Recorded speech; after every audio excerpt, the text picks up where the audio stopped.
নদীর তীরে একটি ছোট কুটিরে থাকতেন এক গরিব বৃদ্ধা। নিজের খাবার জোগাতে তিনি নদীর বালু চড়ে তরমুজ চাষ করলেন। রোদে পুড়ে ঝড়ে ভিজে বহু কষ্টে তরমুজগুলো বড় করে তুললেন তিনি। অবশেষে যখন তোলার সময় এলো, তখনই নদীর পানি বেড়ে তার পুরো জমি তলিয়ে গেল। চোখের সামনে সব পরিশ্রম ভেসে যেতে দেখে বৃদ্ধা নদীর ধারে বসে হু হু করে কাঁদতে লাগলেন।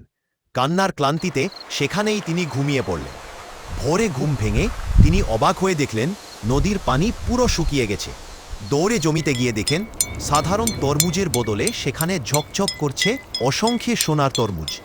গোল গোল সোনার ফলগুলোতে সূর্যের আলো পড়তে চারদিকে অপূর্ব ঝিলিক ছড়িয়ে পড়ল। আনন্দে তার চোখ ভিজে ওঠে। তিনি সোনার তরমুজগুলো সংগ্রহ করে বিক্রি করেন। অল্পদিনেই দরিদ্র থেকে ধনী হয়ে যান। কষ্টের জীবন শেষ হয়ে বৃদ্ধার দিন কেটে যেতে থাকে সুখ আর শান্তিতে।